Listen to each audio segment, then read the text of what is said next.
Greetings, ladies and melogents, and welcome to this latest edition of Read TFOS, where I take old stories I've narrated and update them to modern audio standards. This particular story is called Guardian, written by KieveKRS. Rocky dust clung to Kenneth's footpads as he ascended the mountain, just as his fathers had done in seasons past, and his father before that, generations down into half-forgotten folklore.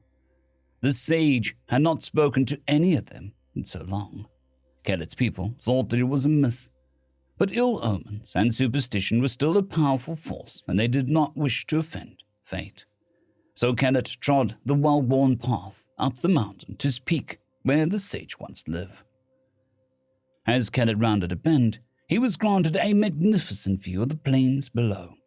Red grasses rolled endlessly into the horizon, broken only by the serpent-like twisting of the river. His gaze drifted downwards to the village nestled at the mountain's base. Though small, it had grown substantially in recent seasons as traders from upriver became frequent visitors on their way to the large port at the river's end, where it met the ocean. Some had even started bringing wares of polished copper and bronze. Kenneth wondered what the sage might have said about that. The secrets to working metal no longer a secret. Interesting times lay ahead. By midday, Kenneth had managed to climb more than 2/3 of the way.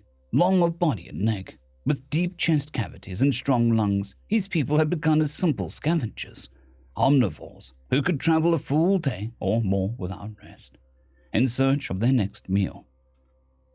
As the seasons turned and ages progressed, they grew more clever, learning to fashion crude bone tools from their carrion, protective wraps of hide for their footpads, clothing of woven grasses to better conceal their presence.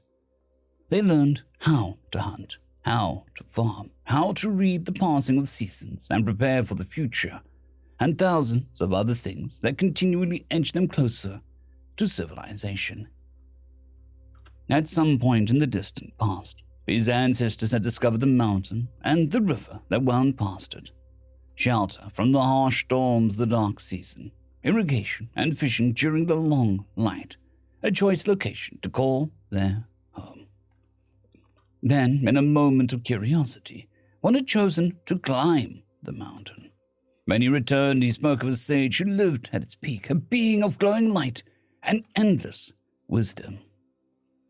Thereafter, every generation made seasonal pilgrimages to the mountain peak to seek the sage's advice and knowledge. It became a tradition, one that endured long after the sage had ceased to appear. Kenneth expected no difference this time.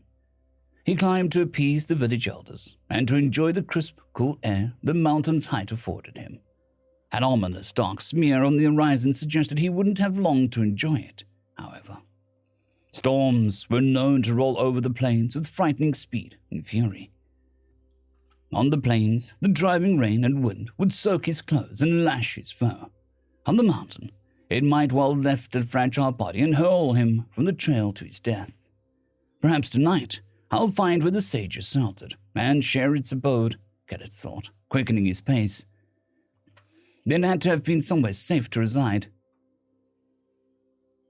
When at last Kenneth reached the mountain summit, the day's light had faded behind thick grey-green clouds, and the sky was a disconcerting shade of purple.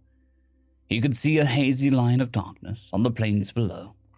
From his vantage point, the wall of torrential rain appeared to be moving slowly towards him.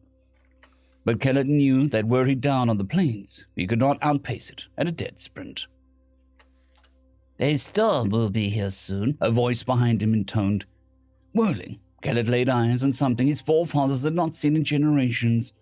On a wide flat stone, there stood a figure formed of light, white yet somehow not blindingly so, its outline a pale yellow hue.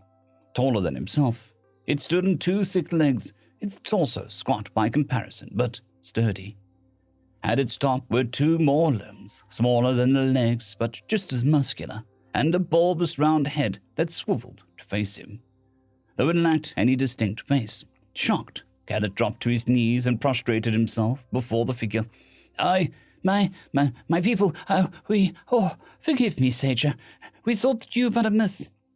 The figure gave a deep laugh, resonant and warm, the sound echoing around the rocks. Sage is gone. I am Guardian. Guardian? Kellett rolled, the unfamiliar word on his tongue. Where is the sage gone? I do not understand.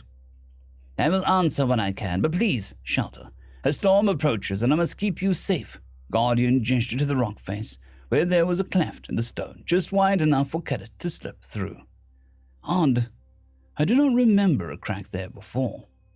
Hesitantly, Kellett obeyed, squeezing through the narrow passages into a small cave, its floor sandy and warm to his footpads. Somehow, Guardian was waiting for him on the other side. Startled, Kellett turned to look behind him, but there was no other entrance. Indeed, the crack he'd just come through was also gone. The room was sealed. As if sensing his mounting effusion, Guardian spoke again. Do not fear, young one. I protect those who shelter in my shadow. You and your people need fear nothing but yourselves. As it talked, Kellett felt an odd disorientation, as if the cave was somehow moving. A storm approaches, and I must keep you and your people safe. You must tell them to seek refuge. I saw the storm from the mountain's peak, Kellett answered, puzzled. Our homes have weathered many such storms. Why is this one different? That is just weather, Guardian said, and is of no consequence. The storm I speak of gathers far above the clouds, and will rain burning light and death upon your people.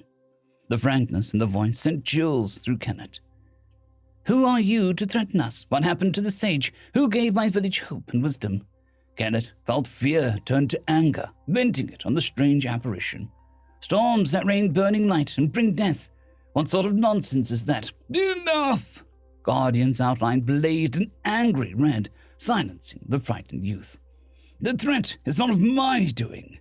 I am Guardian, and I will protect you. That is my duty. Sage has done his, and is needed no longer. Miraculously, a second figure, smaller than Guardian, burned to life right before Kellett's stunned eyes. This one's height matched his own, though its limbs were still brutish and thick, and it waved a hand at Guardian as if to calm the larger one down. It would seem that this one does need me, the figure declared, a hint of amusement in its ethereal voice. It turned its featureless gaze to Kellett. Forgive Guardian, this is the first time he has had to interact with your people in millennia. Two? There are two of you? Kellett slumped back against the stones, stunned. He was trapped in a small stone chamber with not one, but two figures from myth itself. And the stones behind him were rumbling faintly. He could feel their vibrations. Something within the mountain was moving. Yes, young one, there are as many of us as there are stars in the night sky. If your people are clever enough, bold enough, and strong enough, you may one day meet the rest of us. But first, you must weather this storm, and for that you will need Guardian's help. The sage's tone was smoothing, but still firm as he continued. Go to your people. Tell them to seek shelter within the mountain. We will protect all we can. Kellett opened his mouth to speak, but both figures vanished before he could get a word out. Behind him, a gust of cold air washed over his fur, damp with rain. The gap in the stone had returned, yet as he slipped through the cleft, he found himself waist-deep in red grass at the mountain's base. Heavy rains battered him, nearly obscuring the dim glow of reed lights from his village, now only a stone's throw away. The last denizens entered the sanctuary, and Guardian closed the doors with a satisfied rumble. 100% secure and safe deep below the ground. Only empty buildings remained, and those were as nothing where collateral damage was concerned. None too soon, either. Heat signatures were already being detected, burning through the thick atmosphere. It was time. Rock crumpled, shattered, roaring and grinding as it tumbled from the mountain that was not a mountain, eons of geology sliding away to reveal the monster that slumbered underneath. An armored titan rising up on 6 gigantic legs, a walking fortress bristling with weaponry. All across the planet, its brothers awoke from their deathless sleep, rising from the seas and plains, glaciers and volcanoes, lifting their guns to the sky, ready to serve their purpose at last. The heat signature slowed, the intruders in the sky above pausing in concentration and uncertainty as the Terran planetary defense system came to life below them. As one, the city-sized hexapods trained their weapons towards the craft. 24 in all, each one warning of more than 100 different weapons locked on. A transmission roared out, shaking the communication arrays with its power. "This world is under the protection of Terra," it bellowed. "Believe in peace or die in pieces." End of story. I would just like to thank the T5 supporters: Bushmaster 117, Casper Arnholtz, Draxzoon WRE, Elijah Silvercross, Gray, John Carrington, and Severin Cerberus. Thank you very much.